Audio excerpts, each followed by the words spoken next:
जय हिंद दोस्तों, आपका एक बार फिर से स्वागत है हमारे YouTube channel static GK by RJ पर। जैसा कि मैंने संपूर्ण इतिहास से जुड़ा हुआ सिलेक्शन सीरीज शुरू किया था, उसका आज ये लेक्चर नंबर 2 होने वाला है। और आज हम बात करने वाले हैं प्राचीन इतिहास से जुड़े हुए सिंधु घाटी सभ्यता और वैदिक सभ्यता के बारे में। दोस्तों, हम इस सीरीज में 1000 क्वेश्चन कवर करने वाले हैं, जिसमें हमारा प्राचीन इतिहास, मध्यकालीन इतिहास और आधुनिक इतिहास का पूरा कंप्लीट सीरीज होने वाला है। यदि आप इस सीरीज को कंप्लीट देख लेते हैं तो आप किसी भी कम्पिटिटिव एग्जाम की तैयारी कर रहे हैं, जैसे कि railway NTPC, group D, junior engineer, ALP technician या किसी भी एग्जाम की जहां पर इतिहास टॉपिक पूछा जाता है, उसकी दृष्टिकोण से यह वीडियो आपके लिए काफ़ी ज़्यादा महत्वपूर्ण होने वाली है, क्योंकि मैंने इसमें सारे क्वेश्चन सिलेक्टेड और बहुत ही इम्पोर्टेंट लिए हैं, जो किसी न किसी एग्ज़ाम में डायरेक्ट पूछे गए हैं। और जिस एग्ज़ाम में पूछे गए हैं, मैंने उस क्वेश्चन के आगे उस एग्ज़ाम का टैग लगा दिया है। आप जा कर के उस क्वेश्चन को वेरीफाई कर सकते हैं। तो चलिए इस वीडियो को हम लोग शुरू करते हैं। उससे पहले यदि आप हमारे यूट्यूब चैनल पर नए हैं तो हमारे चैनल को सब्सक्राइब कर दीजिए, बेल आइकन प्रेस कर दीजिए, जिससे कि इस सीरीज़ के आगे आने वाले वीडियो की जानकारी आप तक नोटिफिकेशन के रूप में जल्द से जल्द प्राप्त होती रहे। और यदि आप इसका पीडीएफ चाहते हैं तो आप हमारे Telegram channel static GK by RJ से जुड़ सकते हैं, जिसका लिंक मैं आपको डिस्क्रिप्शन में दे दूंगा। तो चलिए इस वीडियो को शुरू करते हैं और आज का हमारा पहला क्वेश्चन होने वाला है, हड़प्पा सभ्यता की मुहरों पर निम्नलिखित में से कौन सा पशु अक्सर देखा जाता था। जैसा कि मैंने आपको बताया, यह क्वेश्चन आरआरबी एनटीपीसी 18 जनवरी 2021 को शिफ्ट 1 में पूछा गया था। इसका आगे मैंने टैग लगा दिया है, आप जाकर के इस क्वेश्चन को वेरीफाई कर सकते हैं। इसका आंसर होगा ऑप्शन डी, बैल। आइए थोड़ा विस्तार से जान लेते हैं। हड़प्पा सभ्यता में पाई गई मुहरें आयताकार, गोलाकार, वर्गाकार एवं बेलनाकार थीं। इन मुहरों पर हाथी, गैंडा, बाघ, बकरी व बैल जैसे पशुओं की आकृति विद्यमान थी। उल्लेखनीय है कि हड़प्पा सभ्यता की मुहरें मध्य एशिया के उम्मा और उर शहरों में तथा इनके साक्ष्य मोहनजोदड़ो, लोथल तथा कालीबंगा से भी मिले हैं, जिससे इनके क्रियाकलापों का बोध होता है। क्वेश्चन नंबर 2 है, ऋग्वेद में 1028 सूक्त हैं, जिन्हें 10 पुस्तकों में वर्गीकृत किया गया है, जिन्हें किस नाम से जाना जाता है। इसका आंसर होगा ऑप्शन डी, सूक्त। क्वेश्चन नंबर 3 है, बृहदारण्यक, मुंडक और तैत्तरीय निम्नलिखित में से किस श्रेणी के धार्मिक ग्रंथों के उदाहरण हैं। इसका आंसर होगा ऑप्शन सी, उपनिषद। क्वेश्चन नंबर 4 है, हिंदू धर्म में किस देव को पौधों के स्वामी, रोगों के उपचारक और धन के दाता माना जाता है। इसका आंसर होगा ऑप्शन डी, सोम। आइए थोड़ा विस्तार से जान लेते हैं इस क्वेश्चन को। हिंदू धर्म में सोम देव को पौधों का स्वामी, रोगों का उपचारक और धन का दाता माना जाता है। वरुण को समुद्र देवता और हिंदू धर्म में उषा को भोर की देवी माना गया है। यम या यमराज को मृत्यु का देवता माना गया है। क्वेश्चन नंबर 5 है, निम्न में से किस वेद को कर्मकांड ग्रंथ के रूप में जाना जाता है। इसका आंसर होगा ऑप्शन सी, यजुर्वेद। यजुर्वेद को कर्मकांड ग्रंथ के रूप में जाना जाता है। आइए थोड़ा डिटेल में जान लेते हैं। यजुर्वेद को कर्मकांड ग्रंथ के रूप में जाना जाता है, जो कि बलिदान धर्म की स्थापना करता है। इसे यज्ञवेद भी कहते हैं, यानी कि हमारा यजुर्वेद का अन्य नाम यज्ञवेद भी है।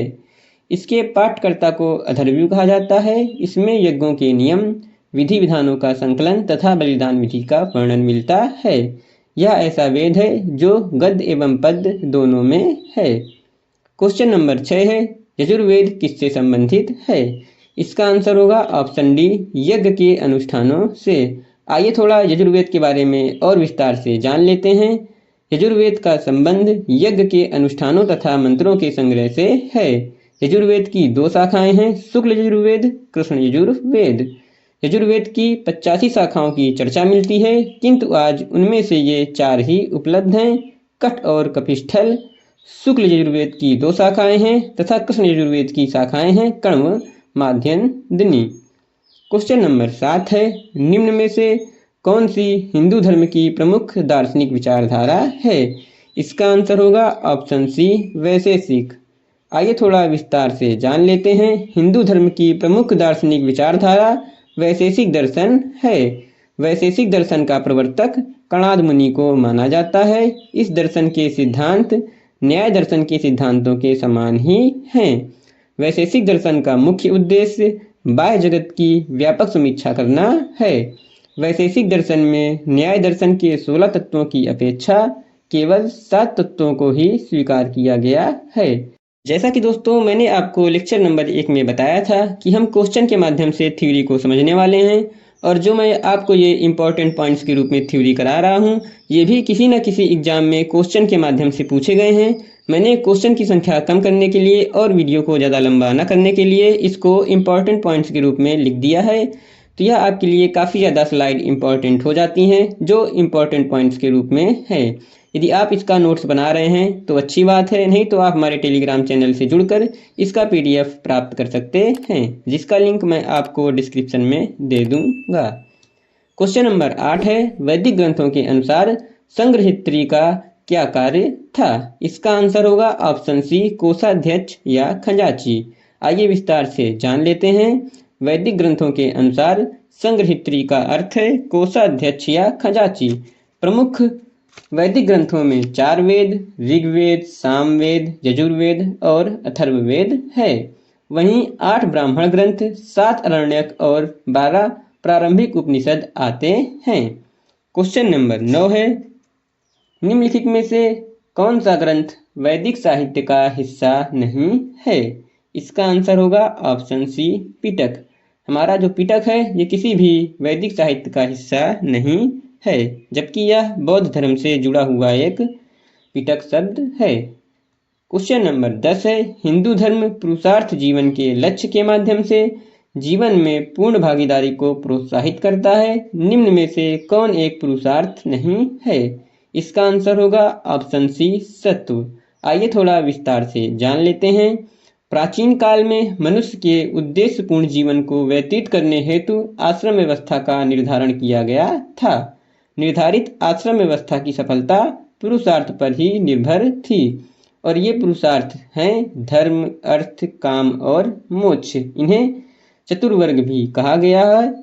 पुरुषार्थ के अंतर्गत मनुष्य भौतिक सुखों का उपभोग करते हुए धर्म का भी समान रूप से अनुसरण करके मोक्ष का अधिकारी होता है।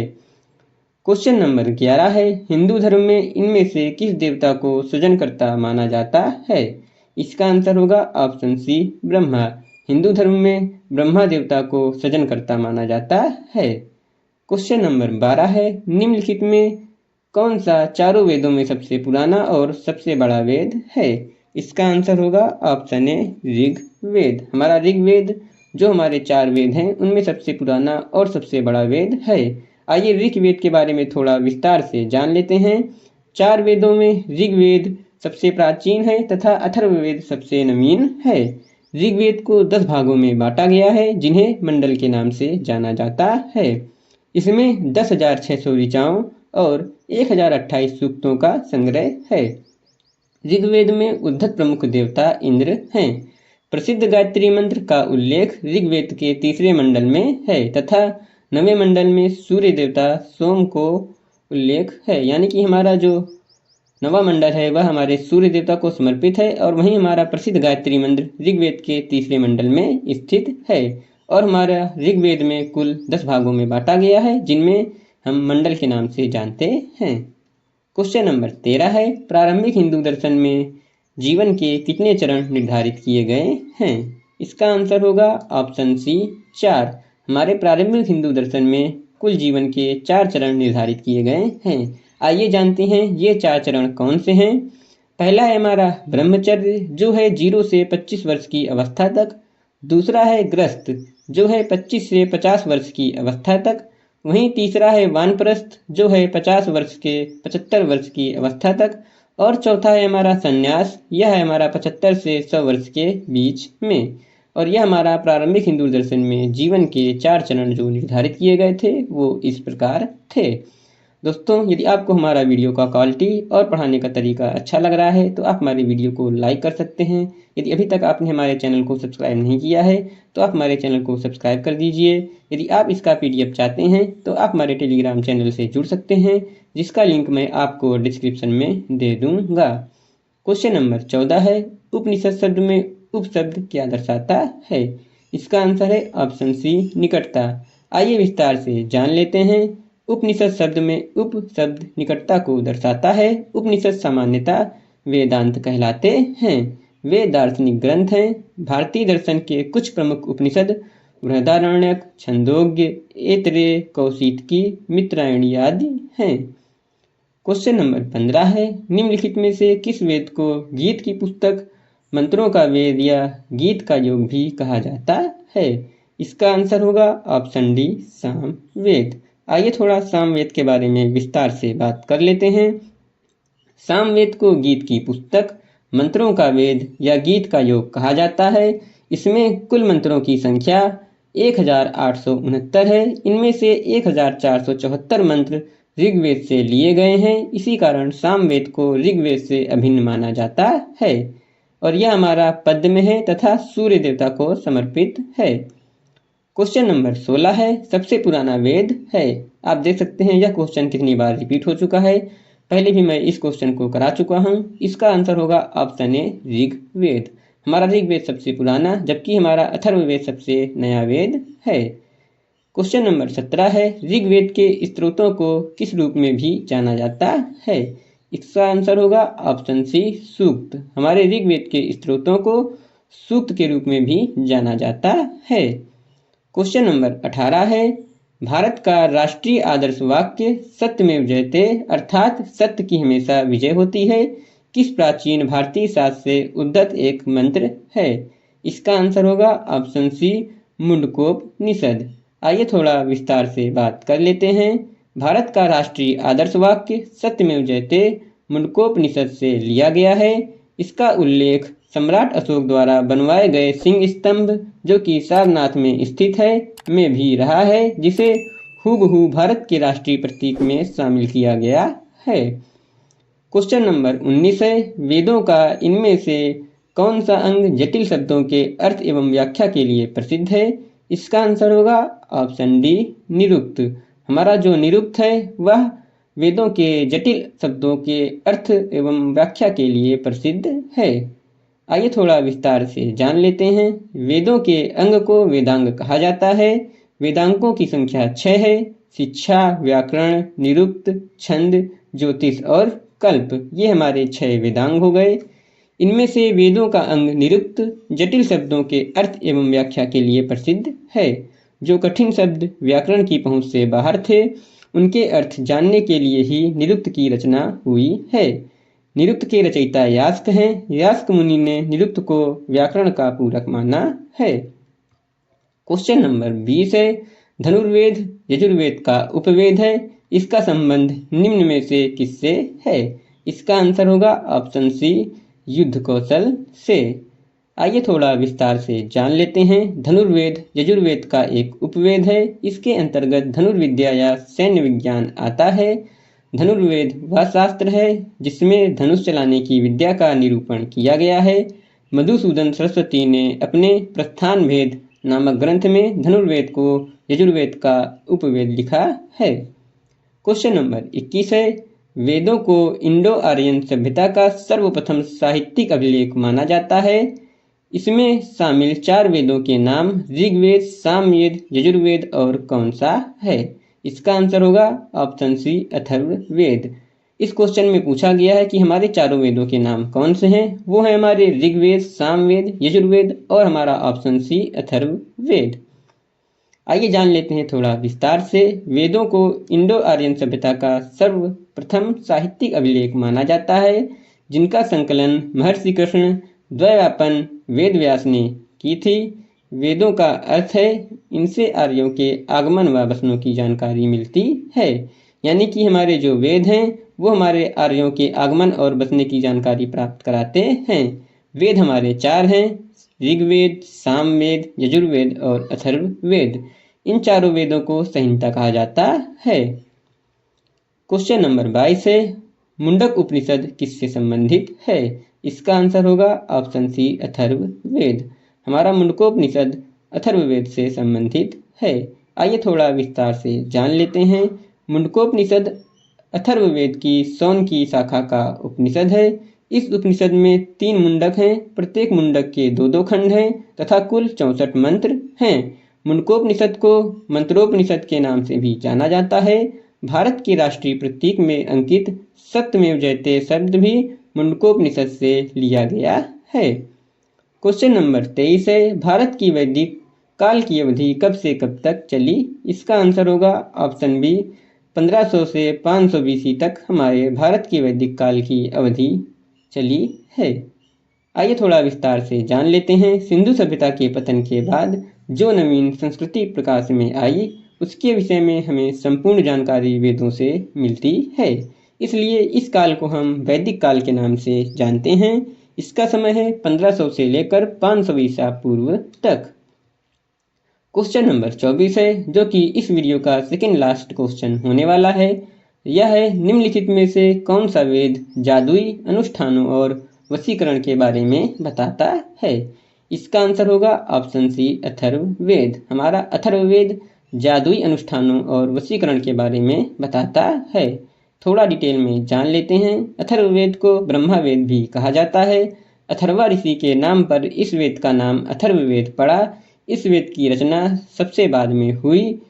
इसमें 20 अध्याय, 730 या 731 सूक्त व 5987 मंत्र हैं। इसमें वशीकरण, जादू टोना, भूत प्रेतों व औषधियों से संबंधित मंत्रों का वर्णन है। काशी का प्राचीनतम उल्लेख अथर्ववेद में ही मिलता है। नंबर 25 है, यजुर्वेद में यजुर का अर्थ क्या है? इसका आंसर होगा ऑप्शन बी बलिदान। यजुर्वेद में यजुर का अर्थ बलिदान है। यजुर्वेद में यजुर का अर्थ बलिदान है। यजुर्वेद हिंदू धर्म का एक महत्वपूर्ण श्रुति धर्म ग्रंथ है। इसमें यज्ञ एवं बलि की प्रक्रिया के बारे में बताया गया है। यह हिंदू के 4 प्रमुख ग्रंथों में से एक है। तो दोस्तों, यह वीडियो यहीं पर समाप्त होता है। यदि आप इसका PDF चाहते हैं तो आप हमारे Telegram channel static GK by RJ से जुड़ सकते हैं, जिसका लिंक मैं आपको डिस्क्रिप्शन में दे दूंगा। यह हमारा संपूर्ण इतिहास का लेक्चर नंबर 2 था, जिसमें हमने जाना है क्वेश्चन नंबर 26 से लेकर क्वेश्चन नंबर 50 तक। इस तरीके से हम कुल 1000 क्वेश्चन करने वाले हैं, जो आपके एग्जाम के दृष्टिकोण से काफ़ी ज़्यादा महत्वपूर्ण होने वाले हैं। तो चलिए इस वीडियो को यहीं पर समाप्त करते हैं। मिलते हैं नेक्स्ट वीडियो में। तब तक के लिए दोस्तों, थैंक यू। जय हिंद।